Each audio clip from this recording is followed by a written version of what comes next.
আসসালামু আলাইকুম সবাইকে। আশা করি সবাই ভালো আছেন। আর একটা ভিডিও নিয়ে চলে আসলাম। তো আজকে আমি আমার আশেপাশে থাকা কলমি শাক দিয়ে ডাল রান্না করব। তো আসেন আমরা আগে কলমি শাক তুলি।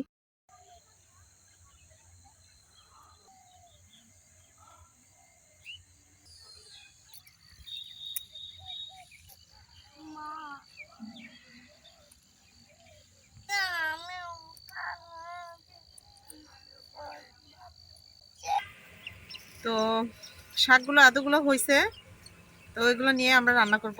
চলেন।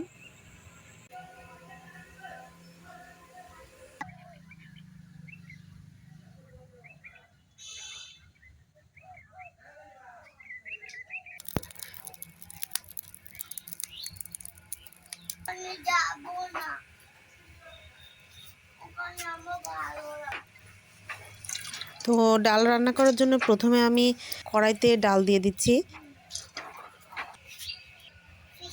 এরপর ডালের মধ্যে পানি অ্যাড করে দিব প্রয়োজন মতো।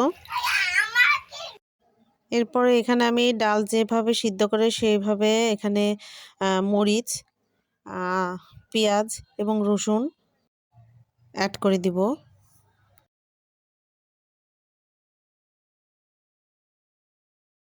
এরপরে সামান্য পরিমাণ লবণ দিয়ে ডালটা সিদ্ধ হতে দিব। এরপরে সিদ্ধ হয়ে আসলে এখানে কলমি শাকগুলো দিয়ে দিব।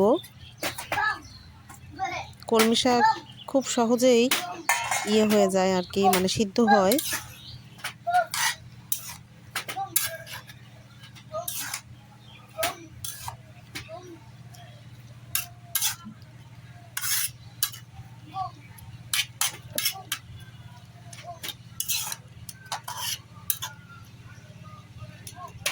তো ভালো মতো সিদ্ধ হওয়ার জন্য এগুলো ঢেকে দিব।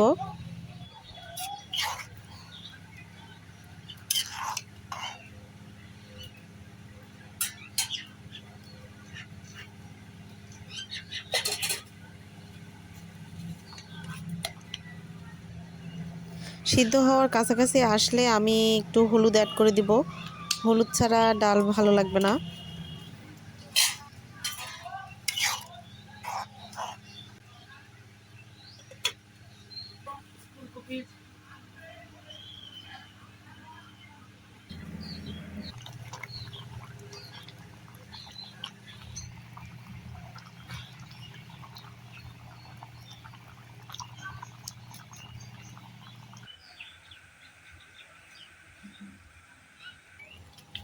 তো ডালগুলো এখানে হয়ে গেছে, নামাই নেই।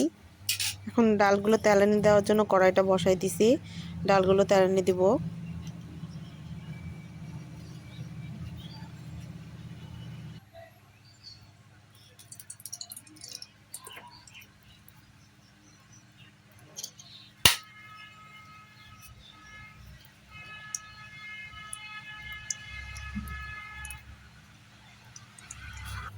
তেলানি দেওয়ার জন্য পেঁয়াজ রসুন এগুলো দিয়ে দিচ্ছি।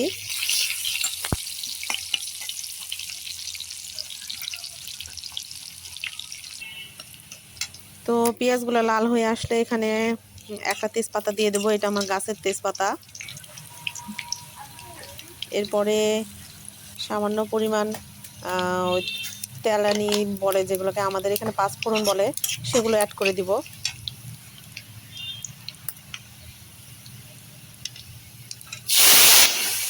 এরপরে যে ডালটা আমরা সিদ্ধ করে রাখছিলাম, কলমি শাক আর যার ডাল, সেটা ঢেলে দিব। ঢেলে দিয়ে কিছুক্ষণ আবার রান্না করে নিতে হবে।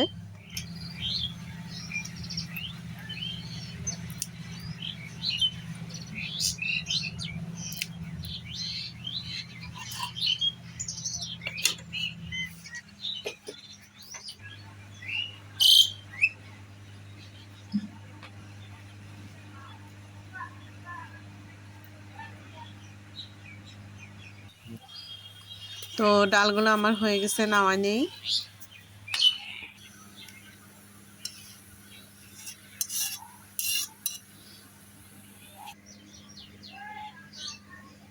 তো ডালগুলো একদম পারফেক্ট রেডি হয়ে গেছে। তো আপনাদের যদি আমার এই রান্নাটা ভালো লাগে, আমার চ্যানেলটা যদি ভালো লাগে তাহলে অবশ্যই লাইক, কমেন্ট এবং চ্যানেলটা সাবস্ক্রাইব করবেন। সবাইকে সাথে থাকার জন্য ধন্যবাদ। আসসালামু আলাইকুম সবাইকে।